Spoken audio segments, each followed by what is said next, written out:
cosmic journey, they engage in enlightening discourses with celestial entities, delving into the very purpose of their terrestrial sojourn. Brace yourself as we embark on this odyssey, a narrative of the extraordinary. This chronicle was ushered into my consciousness by a casual associate, prodded by the uncanny resemblances she discerned between my own NDE and those shared across this peculiar platform. As I immersed myself in the content she forwarded and explored myriad others, it was as if the validation for my life's quest for understanding materialized in an ephemeral instant. You see, for an extended span, I toiled to discredit my own encounter, staunchly convinced it was a mere dream, an assertion I seldom divulged, reserved for a select cohort of confidants, including the very person who opened the door to these revelatory connections.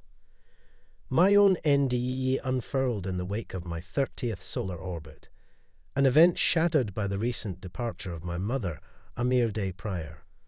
Bereft of close kin, I shouldered the sullen responsibility of orchestrating her funeral unaided. The unexpected toll it exacted was staggering. Raised as the sole offspring by my mother, a taboo endeavor in those times, her journey bore the imprints of unwavering determination. Even her own progenitors had once suggested relinquishing me for adoption, yet she defied that fate, giving birth to me and toiling relentlessly as a waitress to sustain us. By my 28th revolution around the sun, she was ensnared in the clutches of cancer, and by my 30th, she had departed from the corporeal plane.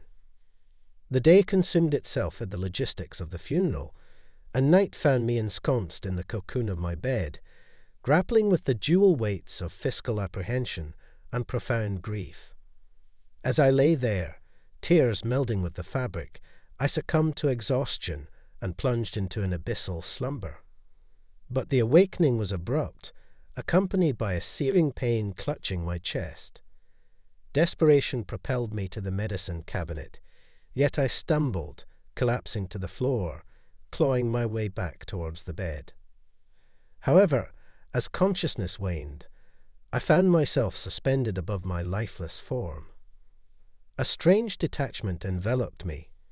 The mortal vessel below held no allure, its ephemeral nature laid bare before me.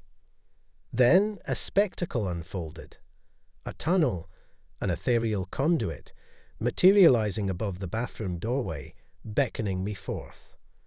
Propelled by an irresistible force, I hurtled forward, my trajectory converging with others, akin to radiant orbs, all drawn irresistibly towards a distant luminescence.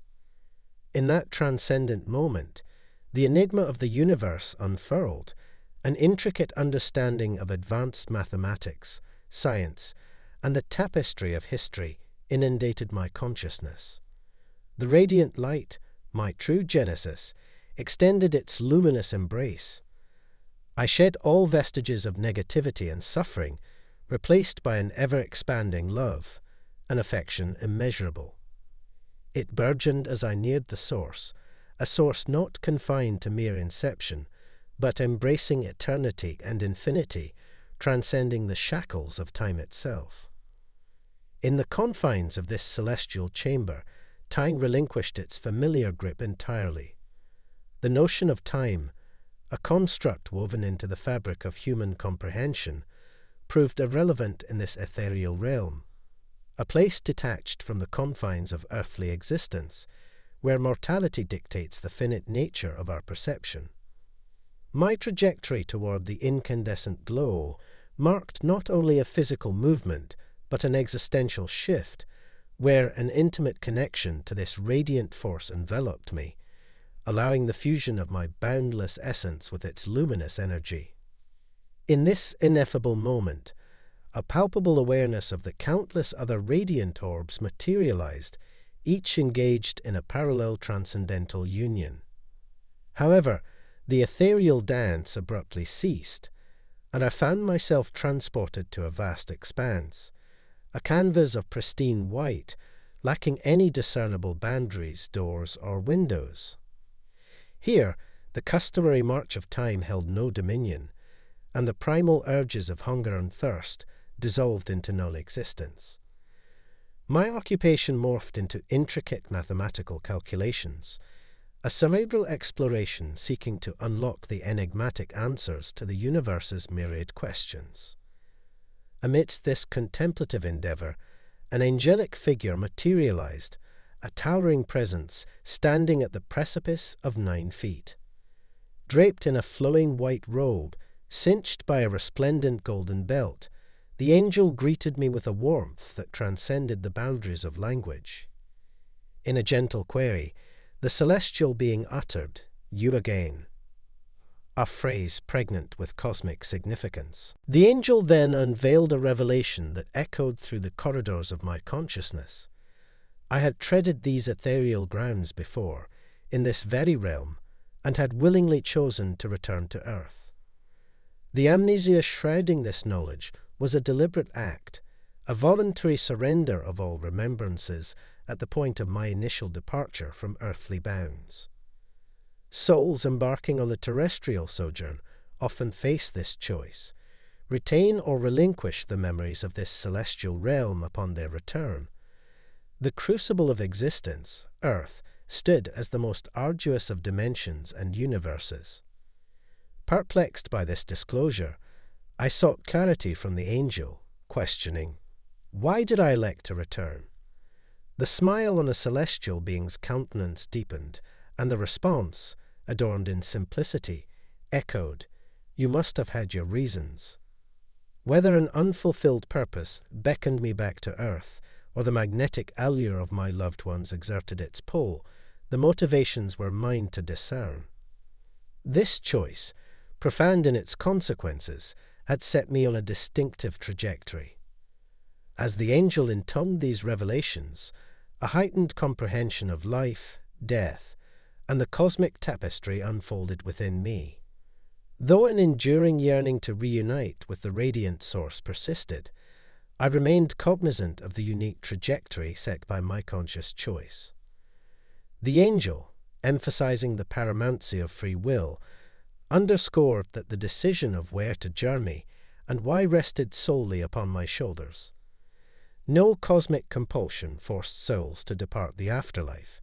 Nevertheless, the angel remained unable to elucidate the rationale behind my return to earth, except to unveil that I had made this extraordinary choice twice before, an intricate dance of fate and free will in the cosmic ballet.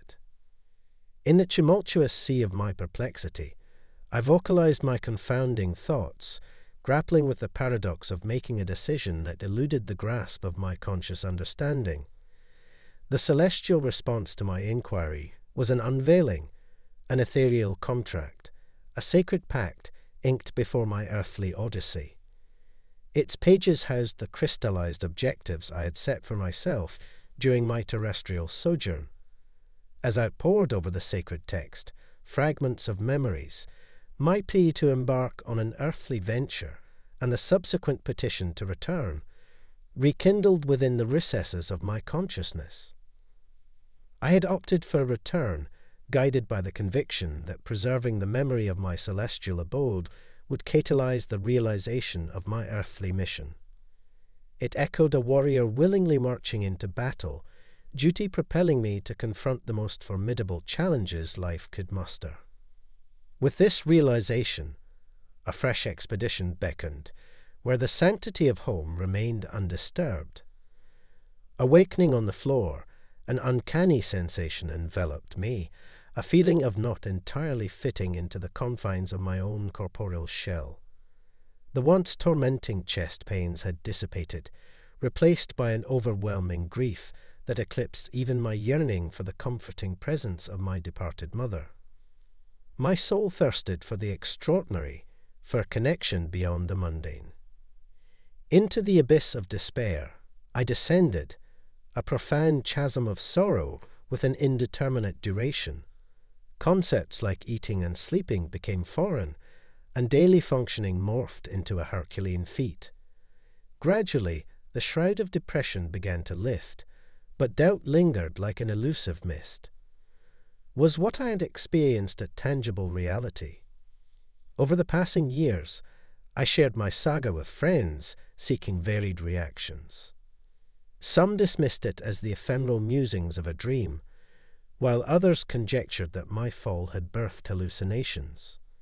A lone confidant, however, perceived it as a near-death experience, a notion that initially stirred skepticism within me. Yet, standing at this juncture, I'm unequivocally convinced of the authenticity of that transcendent vision. It brings solace, knowing my mother has transcended to a realm of resplendent beauty that awaits us all.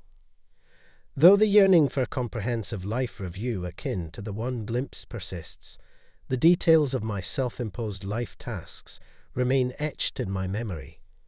They stand as personal milestones, guarded from the scrutinizing eyes of others. The recollections of the celestial dialogue may be imperfect, for time possesses the uncanny ability to reshape our perceptions. In extending my gratitude for the privilege to share this near-death encounter on this platform, I implore each reader to approach this narrative with respect, refraining from dismissive remarks or disrespectful language. If the tale resonates as a mere dream within your perspective, that viewpoint is acknowledged. Let us collectively refrain from diminishing this profound experience by imposing rigid beliefs. Thank you for affording me the space to share this moment with you. We extend our appreciation for your viewership. Consider expressing your support by liking and subscribing. Until our paths converge once more, stay blessed. Allow me to reveal my deep devotion to your channel as a seasoned fan. For years, my ears have been captivated by the captivating tales of many storytellers. These inspiring stories have inspired me to add my own story to this growing collection. Expect my narrative to meander, sometimes dangerously close to moral wisdom. I beg your pardon, as my goal is not to teach. Return with me to 2003, a time of vivid dreams. The tender strokes of a devoted spouse and the cherubic laughter of a daughter were woven into a tapestry of bliss. I felt like a meteor on an amazing trajectory in my career. 2 revolutions around the sun at my current job got me to management. The promise of corporate zenith and the title of junior vice president beckoned. A life designed to inspire envy. However, the 2008 Annus Horribilis unleashed a massive cataclysm. Clearly, my time at Lehman Brothers did not cause the housing bubble's detonation. I was a helpless victim of the indiscriminate fallout. My beloved home was foreclosed by the bank due to reckless financial decisions. I fell into a deep depression after losing my job and our home's fireplace. In these difficult times, my wife and daughter became steadfast. My income plummeted as our $1 million home became my parents' guest house. Tragic events in 2008 plunged my life into despair. My wife lost control of our vehicle while retrieving our daughter, creating a terrifying scene on the interstate. State troopers and medical examiners confirmed my wife and daughter's instant deaths.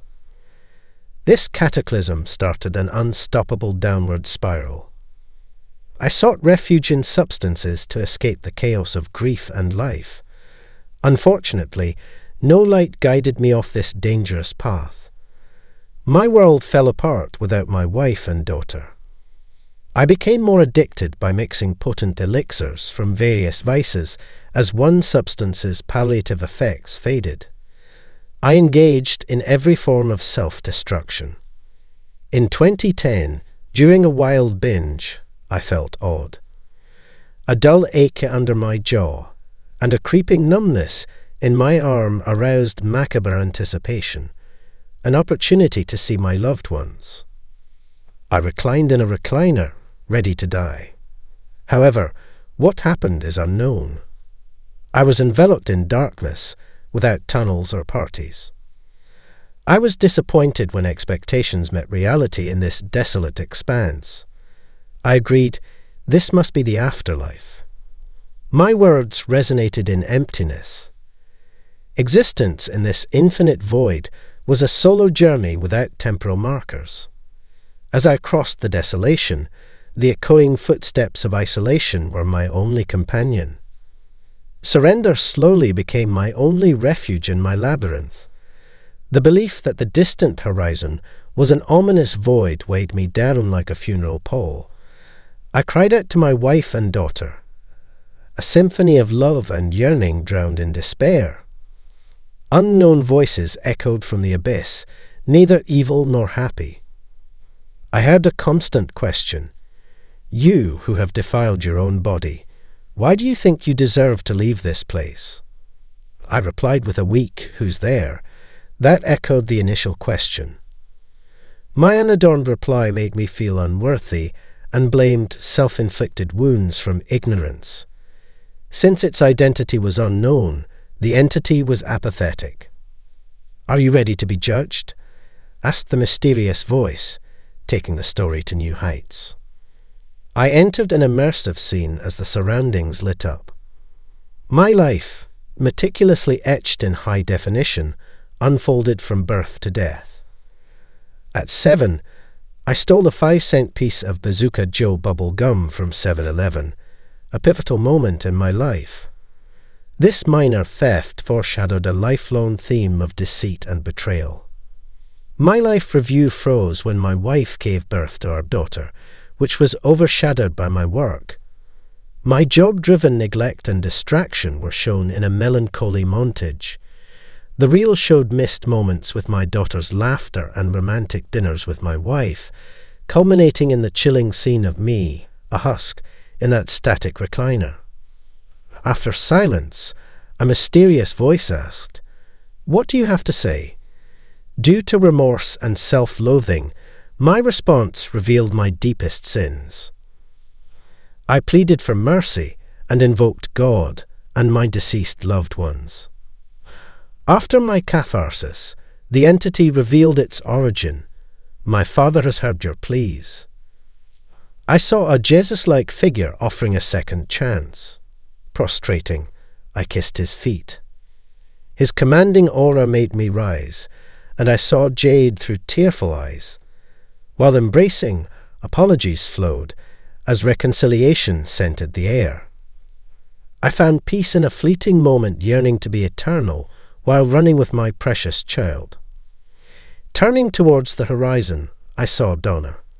I poured out my regrets in her embrace, seeking redemption. Jesus, in his infinite wisdom, pronounced a decree that cast a spectral shadow of departure on my horizon as time passed. I begged for an extension, but Jesus, the judge of fate, promised that my family would always be with me, weaving grace into my being. I felt an electric shock in my chest, a mysterious symbol of our lasting bond. After waking up, the ethereal veil lifted to reveal a medical tableau. Questions poured in. Where are you in time? Your body vessel is where? Who represents the highest U.S. office in this temporal tapestry? Over the next few days, revelations unfolded like a mosaic, painting a poignant portrait of my mother, an unsung heroine in this odyssey, and her terrifying discovery. The medical lexicon whispered of arteries, one completely blocked and the other 40